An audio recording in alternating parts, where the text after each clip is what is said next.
الحمد لله رب العالمين والصلاة والسلام على سيد المرسلين أما بعد فأعوذ بالله من الشيطان الرجيم بسم الله الرحمن الرحيم الصلاة والسلام عليك يا رسول الله وعلى آلك وأصحابك يا حبيب الله الصلاة والسلام عليك يا نبي الله وعلى آلك وأصحابك يا نور الله۔ فیضان سنت جلد اول کے باب فیضان رمضان میں فیضان تراویح کا جو مضمون ہے اس میں جامع ترمذی حدیث نمبر 486 کے حوالے سے درود پاک کی فضیلت لکھی ہے۔ امیر المؤمنین حضرت سیدنا عمر فاروق اعظم رضی اللہ تعالی عنہ نے فرمایا، دعا آسمان و زمین کے درمیان معلق رہتی ہے، لٹکی رہتی ہے، اس میں سے کچھ بھی اوپر نہیں چڑھتا، یعنی دعا قبول نہیں ہوتی جب تک تو اپنے نبی پر درود نہ بھیجے۔ صلو علی الحبیب صلی اللہ تعالی علی محمد وعلی آلہ وصحبہ وبارک وسلم۔ مدنی چینل کے ناظرین، اللہ تبارک و تعالیٰ کا احسان ہے، اس کا کرم ہے کہ اس نے ہمیں جیتے جی پھر ماہ رمضان عطا فرما دیا، وہ مبارک مہینہ جس میں قرآن نازل ہوا، وہ مبارک مہینہ جس میں نفل کا ثواب فرض کے برابر ہے۔ ماہ رمضان نزول قرآن کا مہینہ ہے۔ اللہ ہمیں توفیق دے کہ ہم کثرت کے ساتھ قرآن پاک پڑھیں۔ ہمارے امام اعظم ابو حنیفہ رضی اللہ تعالی عنہ رمضان میں 61 بار قرآن کریم ختم کیا کرتے، 30 دن میں، 30 رات میں، ایک تراویح میں۔ اللہ اکبر۔ آپ نے جس مکان عالی شان میں وفات پائی اس میں 7000 مرتبہ قرآن پاک ختم کیا۔ امام شافعی رحمۃ اللہ تعالی علیہ کے بارے میں بھی یہ کہا جاتا ہے کہ آپ ماہ رمضان میں 60 قرآن پاک ختم کیا کرتے تھے۔ اللہ تبارک و تعالی ہمیں بھی کثرت تلاوت کی توفیق عطا فرمائے، اور صرف شمار نہیں کرنا، گنتی نہیں کرنی کہ اتنے پڑھ لیے اتنے پڑھ لیے۔ بھائی سمجھے کیا؟ سمجھنے کے لیے ترجمہ و تفسیر پڑھنا ضروری ہے نا۔ تو ترجمہ کنز الایمان اور تفسیر نور العرفان پڑھیے، خزائن العرفان پڑھیے، اور مکتبۃ المدینہ نے صراط الجنان اب شائع کر دی، یہ پڑھیے۔ اس میں کنز الایمان کا ترجمہ بھی ہے، اور کنز الایمان کے ترجمے کو آسان کر کے کنز العرفان کے نام سے ترجمہ بھی کیا ہے۔ اس کو پڑھیے، اللہ ہمیں توفیق عطا فرمائے۔ آج آپ کو شداد کی نقلی جنت کا واقعہ سناؤں گا۔ یہ عیون الحکایات مکتبۃ المدینہ کی مطبوعہ کتاب ہے، جلد 2 صفحہ 295 تا 298۔ بہت طویل واقعہ ہے اور بہت دلچسپ ہے۔ حکایت نمبر ہے 421، اور پھر اس کے تحت انشاءاللہ عز و جل آپ کو آیات، ترجمہ کنز الایمان اور دیگر مدنی پھول بھی پیش کرنے کی سعادت حاصل کی جائے گی۔ اول تاخیر اچھی نیتوں کے ساتھ شرکت کی سعادت حاصل کیجیے، کم از کم رضا الہی اور حصول ثواب کی نیت تو ہونی ہی چاہیے۔ حضرت سیدنا وہب بن منبہ رضی اللہ تعالی عنہ سے منقول ہے کہ حضرت سیدنا عبداللہ بن قلابہ رضی اللہ تعالی عنہ اپنے گم شدہ اونٹوں کی تلاش میں نکلے۔ جب عدن کے، عرب کے ایک علاقے کا نام عدن ہے، اس کے صحرا میں پہنچے تو ایک عظیم الشان شہر ظاہر ہوا جس کے گرد قلعہ بنا ہوا تھا، اور قلعے کے ارد گرد بہت سے خوبصورت محل تھے، ایک نہیں محلات تھے، بہت سے خوبصورت محل تھے۔ حضرت سیدنا عبداللہ بن قلابہ رضی اللہ تعالی عنہ یہ سوچ کر اس طرف گئے کہ کسی سے اپنے اونٹوں کے متعلق پوچھ لیں گے، لیکن کوئی نظر نہ آیا۔ سواری سے اترے، گلے میں تلوار لٹکائے ہوئے قلعے میں داخل ہو گئے۔ 2 بڑے بڑے دروازے دیکھے جن پر سفید اور سرخ قیمتی موتی جڑے ہوئے تھے۔ مضبوط اور خوبصورت دروازے آپ نے اس سے پہلے کبھی نہ دیکھے تھے۔ ویران صحرا اور عظیم الشان خوبصورت شہر، بڑی گھبراہٹ ہوئی۔ جب ایک دروازہ کھول کر اندر داخل ہوئے تو آپ نے اپنے آپ کو ایک ایسے شہر میں پایا جس میں کثیر محلات تھے، ہر محل کے اوپر کمرے تھے جن کے اوپر سونے سے بنے ہوئے کمرے تھے. ان کی تعمیر میں سونا استعمال کیا گیا تھا، چاندی استعمال کی گئی تھی، قیمتی جواہرات استعمال کیے گئے تھے. مکانات کی بلندی شہر میں تعمیر شدہ کمروں جتنی تھی. صحن میں جا بجا قیمتی پتھر، مشک، زعفران کی ڈلیاں بکھری ہوئی تھی. آپ نے کچھ قیمتی موتی، مشک اور زعفران کی ڈلیاں اٹھائیں.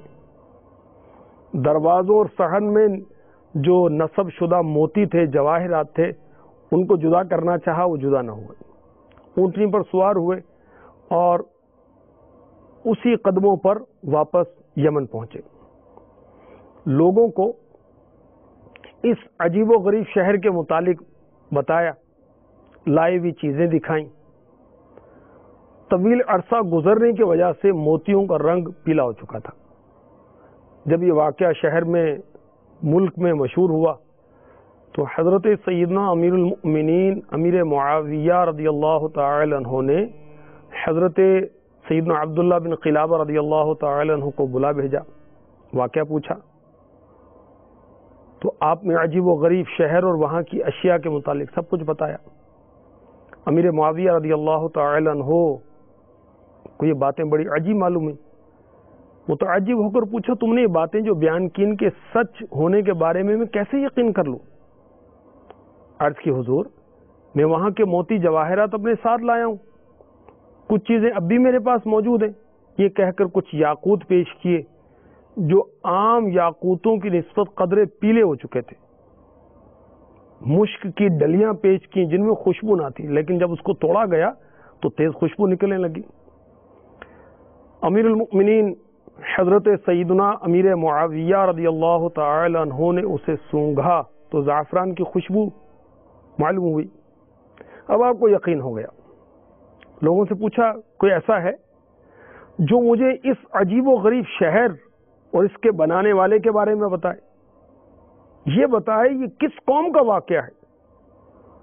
خدا عز و جل کی قسم، حضرت سیدنا سلیمان بن داود علی نبینا وعلیہ الصلاۃ والسلام کی مثل کسی کو سلطنت عطا نہیں کی گئی.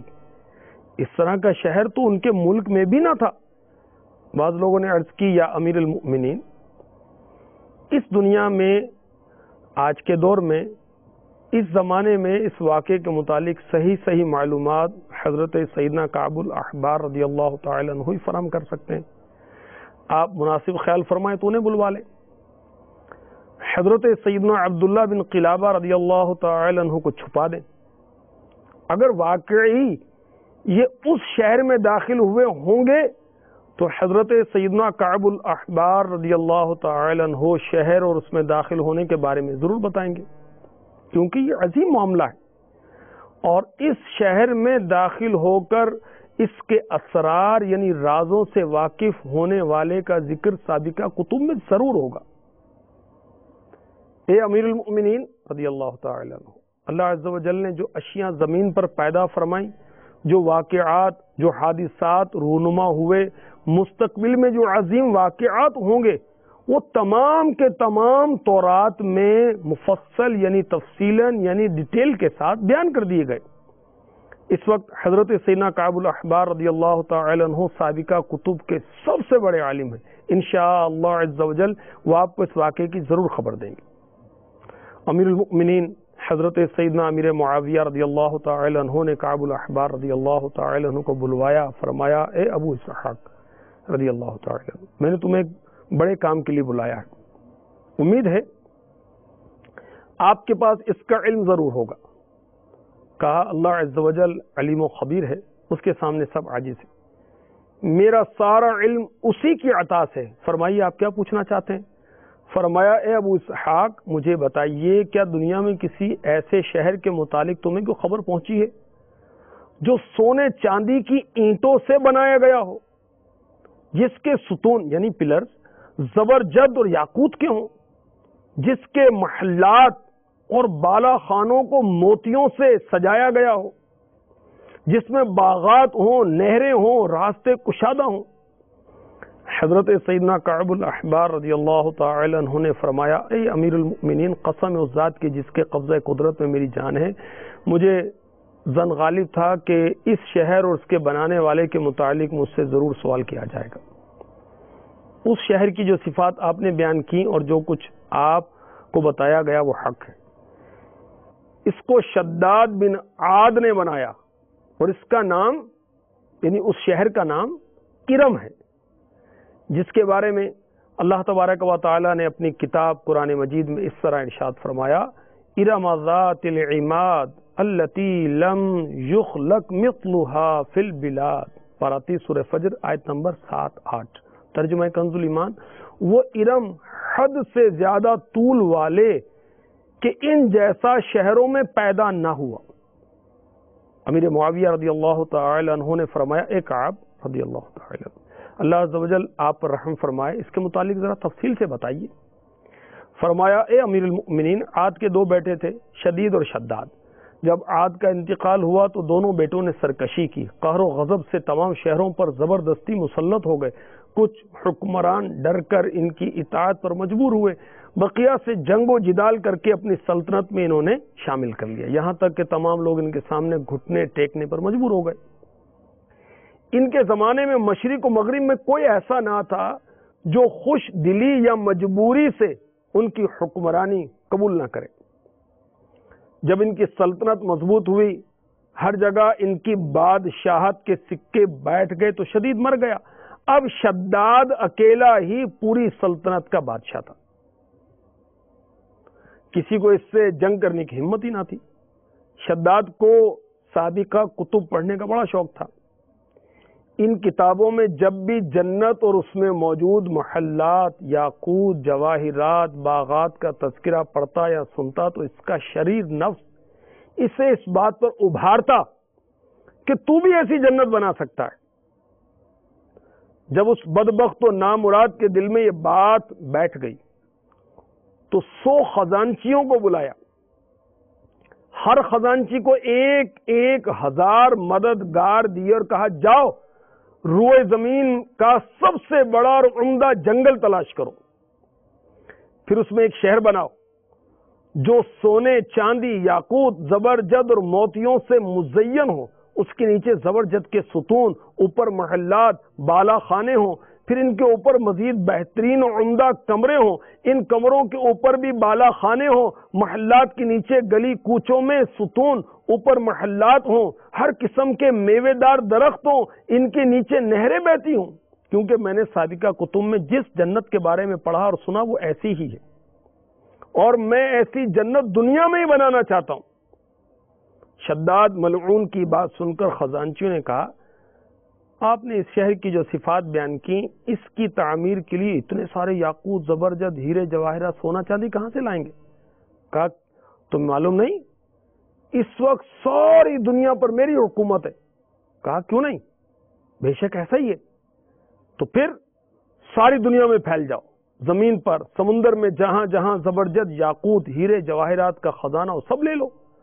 ہر قوم پر ایک ایسا فرد مقرر کرو جو اپنی قوم کے تمام خزانے جمع کر لے، جتنا ہمیں مطلوب ہے، اس سے کہیں زیادہ خزانہ دنیا میں موجود ہے۔ یہ کہہ کر شداد نے پوری دنیا کے بادشاہوں کو پیغام بھجوایا کہ وہ اپنے اپنے ملک کا خزانہ میرے شہر میں بھجوا دیں۔ حکم پاتے ہی ساری دنیا کے بادشاہ 10 سال تک شداد کے شہر میں اپنے اپنے ملک کا خزانہ جمع کراتے رہے، جس میں سونا، چاندی، یاقوت، زبرجد، ہیرے، جواہرات، ہر قسم کی زیب و زینت کا سامان تھا۔ امیر معاویہ رضی اللہ تعالی عنہ نے پوچھا، ایک آپ ان بادشاہوں کی کتنی تعداد تھی؟ فرمایا، اے امیر المؤمنین، وہ 260 تھے۔ جب سب سامان جمع ہو گیا تو کام کرنے والے نکلے تاکہ ایسی جگہ تلاش کریں جہاں شداد کی نقلی جنت بنائی جا سکے۔ کافی تلاش کے بعد وہ ایسے صحرا میں پہنچے جو ٹیلوں اور پہاڑوں وغیرہ سے خالی تھا۔ کہنے لگے، یہی وہ جگہ ہے جس کا ہمیں حکم دیا گیا۔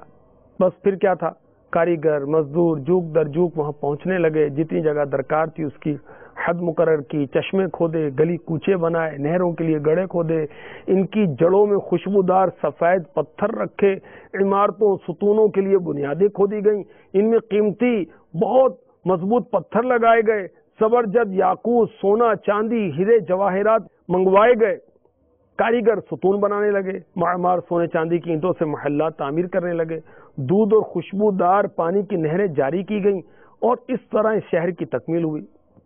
حضرت سیدنا امیر معاویہ رضی اللہ تعالی عنہ نے پوچھا، اے کعب رضی اللہ تعالی عنہ، خدا عز و جل کی قسم، میرا خیال ہے کہ انہیں اس شہر کی تعمیر میں بہت عرصہ لگا ہوگا۔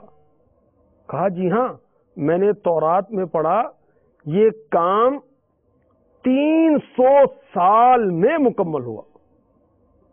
پوچھا شداد بدبخت کی عمر کتنی تھی؟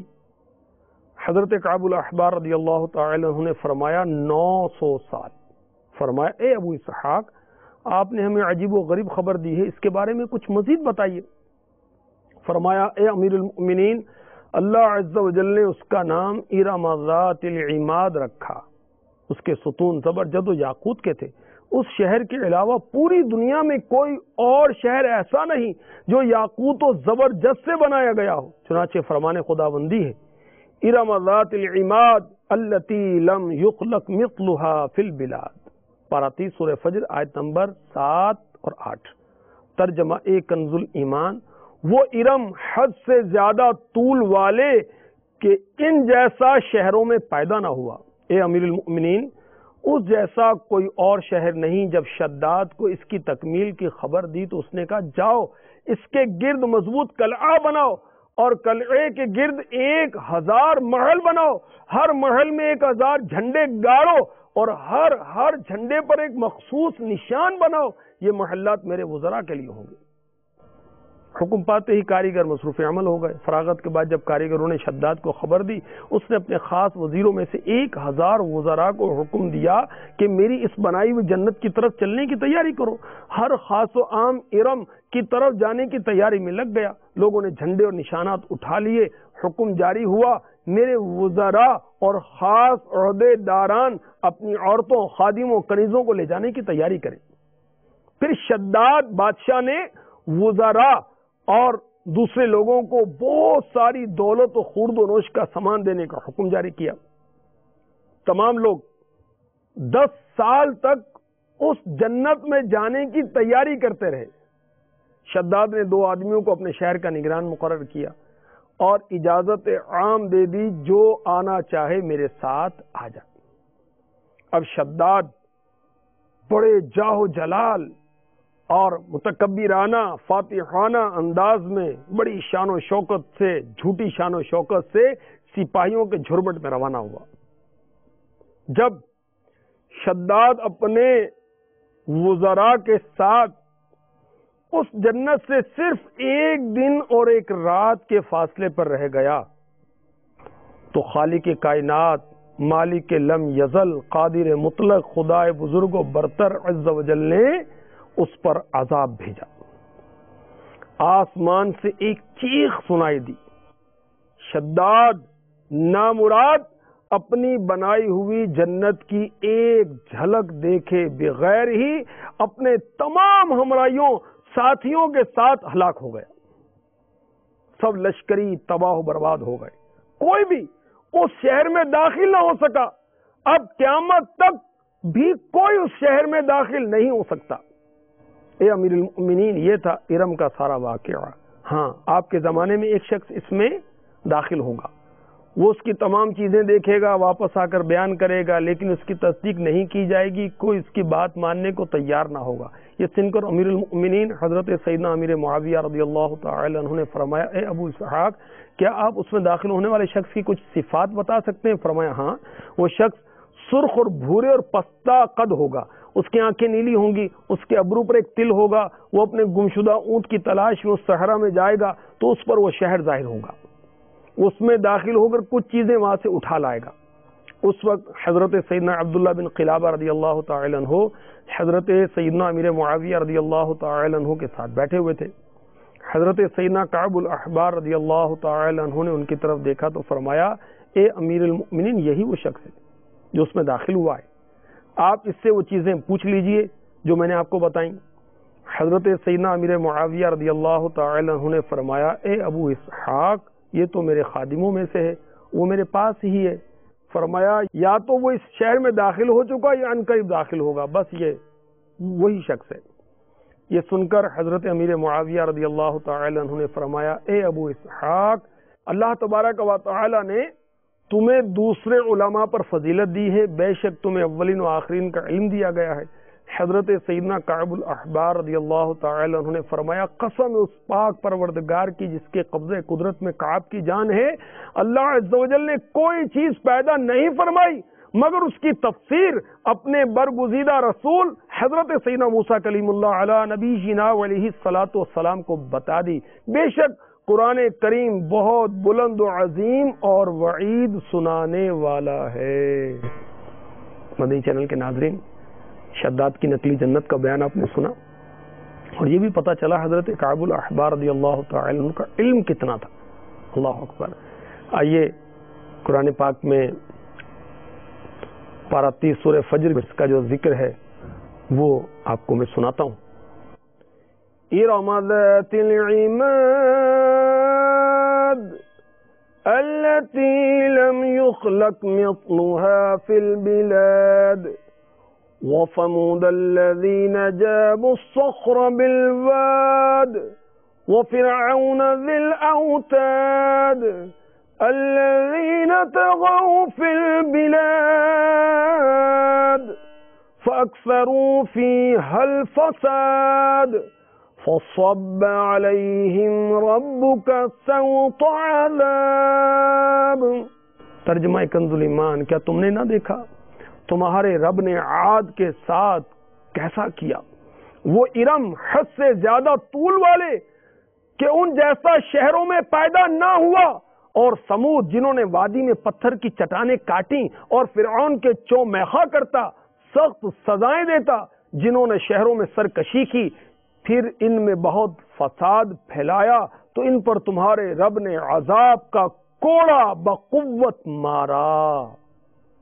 تو قوم عاد اور دوسری سرکش قوموں کا حال بیان کیا گیا۔ مدنی چینل کے ناظرین، اللہ تبارک و تعالی ہمارے حال پر رحم فرمائے اور ہمیں دنیاوی محلات، دنیاوی مکانات کی محبت سے آزاد فرمائے۔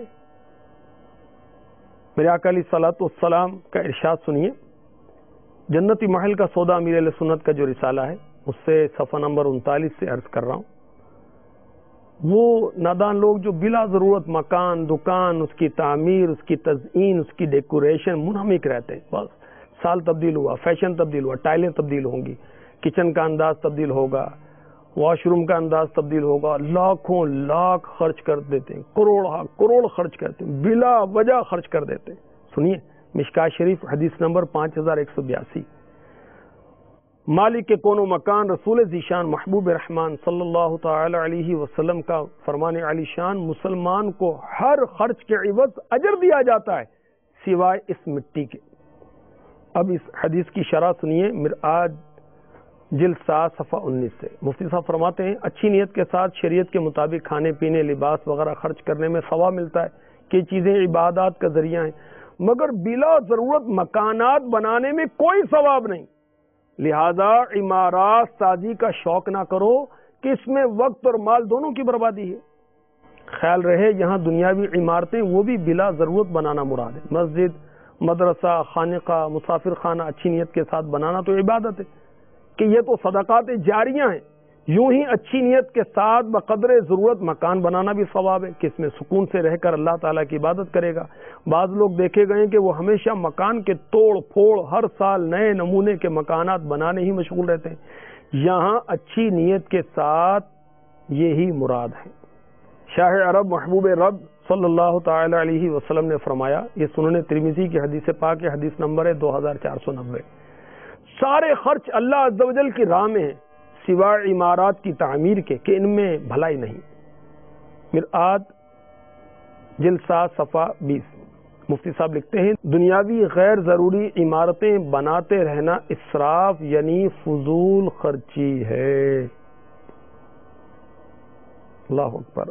ہمارے غوث پاک قطب ربانی، محبوب سبحانی، پیر لاسانی، شہباز لامکانی، قندیل نورانی، غوث سمادانی، حضرت شیخ ابو محمد عبد القادر جیلانی قدس سرہ النورانی ایک شخص کے قریب سے گزرے، اپنے گھر کی مضبوطی کے لیے تعمیرات کر رہا تھا۔ غوث پاک نے برجستہ عربی اشعار پڑھے جن کا ترجمہ یہ ہے: کیا تم ہمیشہ رہنے والوں کا مکان بنا رہے ہو؟ اگر تمہیں سمجھ ہو تو اس میں تھوڑی مدت رہو گے۔ اس شخص کے لیے پیلو کا سایہ ہی کافی ہوتا ہے جس کے پاس قیام کے لیے فقط ایک دن ہوتا ہے، دوسرے دن اس سے کوچ کر جاتا ہے۔ حضرت سیدی علی خواص رحمۃ اللہ تعالی علیہ کسی درویش کو مکان بناتے ہوئے دیکھا تو اس کی مذمت کی، فرمایا تم اس مکان پر جو کچھ خرچ کرتے ہو اس سے تمہیں سکون و اطمینان حاصل نہ ہوگا۔ کتنا عبرت والا شعر ہے۔ اونچے اونچے مکان تھے جن کے تنگ قبروں میں آج آن پڑے، آج وہ ہیں نہ ہے مکان باقی، نام کو بھی نہیں ہے نشاں باقی۔ شداد اپنی بنائی ہوئی جنت میں پہنچ نہ سکا۔ ایک عبرتناک واقعہ ملتان شریف کا سنیے۔ دھن کمانے کی دھن ہے، اس کے لیے وطن کو چھوڑا، شہر خاندان کو چھوڑا اور دوسرے ملک میں چلا گیا، خوب مال کمایا، گھر بھجوایا، اس کے اور گھر والوں کے بہا مشورے سے عالی شان کوٹھی بنائی گئی، بنگلہ بنایا گیا۔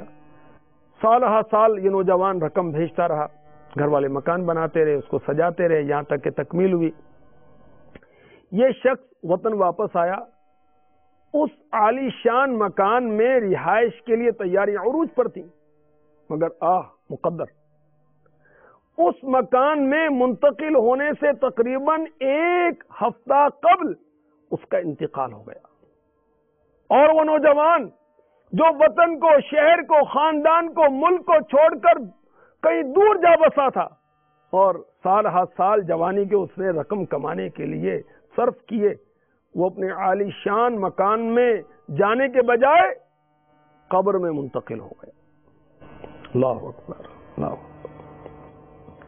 مدنی چینل کے ناظرین، کب تک دنیا میں غفلت کے ساتھ زندگی گزاریں گے؟ اچانک دنیا کو چھوڑ جانا ہے۔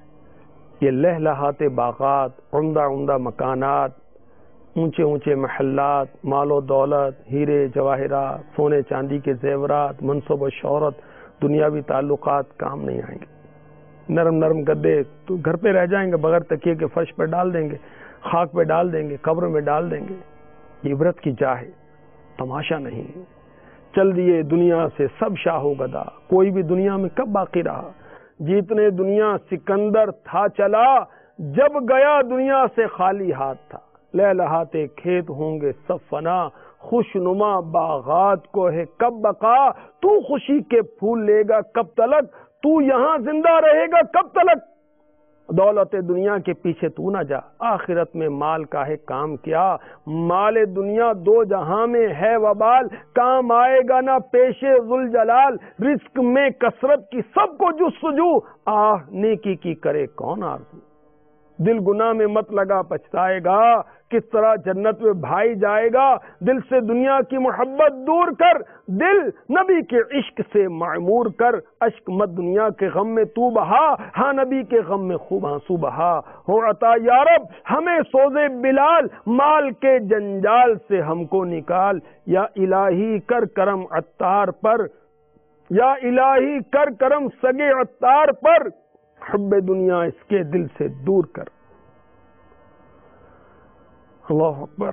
مدنی چینل کے ناظرین، نزول قرآن کا مہینہ ہے، اللہ ہمیں کثرت تلاوت کی توفیق عطا فرمائے۔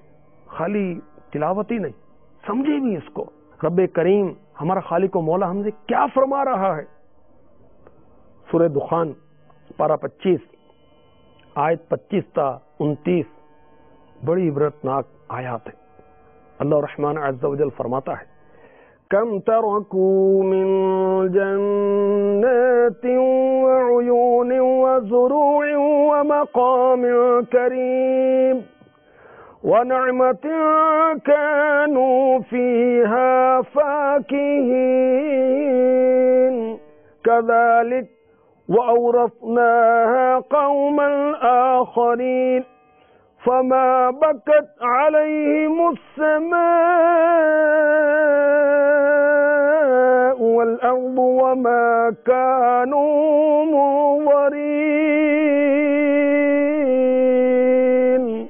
ترجمہ کنز الایمان، کتنے چھوڑ گئے باغ اور چشمے اور کھیت اور عمدہ مکانات اور نعمتیں جن میں فارغ البال تھے، ہم نے یوں ہی کیا اور ان کا وارث دوسری قوم کو کر دیا تو ان پر آسمان و زمین نہ روئے اور انہیں مہلت نہ دی گئی۔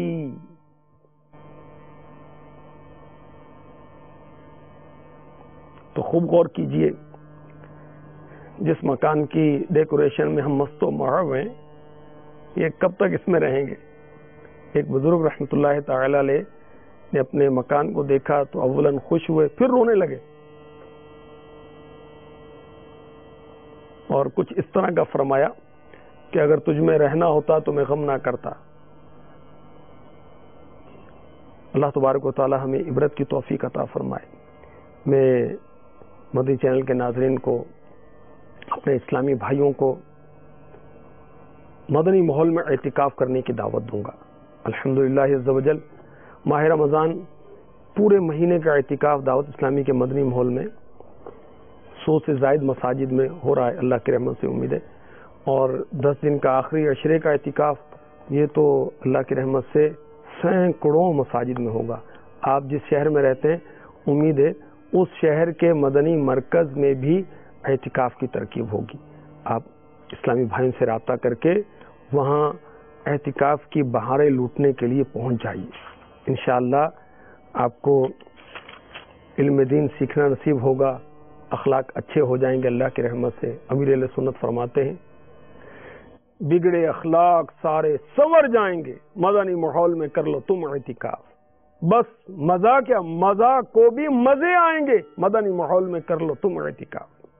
تو اعتکاف کر لیجئے، اللہ تعالی ہمیں نصیب فرمائے ماہ رمضان کی ہم برکتیں پائیں، خوب تلاوت کریں، خوب علم حاصل کریں، روزے ظاہری و باطنی آداب کے ساتھ رکھنے نصیب ہو جائیں، کثرت درود کی سعادت ملے، کاش اچھے اخلاق ہمیں نصیب ہوں، صدقہ و خیرات کرنا نصیب ہو، غریب بہن بھائیوں اور رشتہ داروں کا خیال رکھنا نصیب ہو جائے، کاش غریب پڑوسیوں کا خیال رکھنا نصیب ہو جائے، سحری و افطاری میں مسلمانوں کو خوب ہم کھلائیں پلائیں، انشاءاللہ خوب خوب برکتیں نصیب ہوں گی۔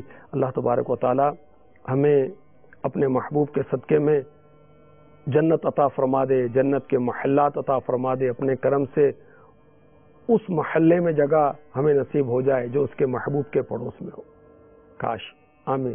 جنت میں آقا کا پڑوسی بن جائے عطار الہی، جنت میں آقا کا پڑوسی بن جائے سگے عطار الہی، بحر رضا و قطب مدینہ، یا اللہ میری جھولی بھر دے، آمین آمین آمین، بجاہ النبی الامین صلی اللہ تعالی علیہ وسلم، صلو علی الحبیب صلی اللہ تعالی علیہ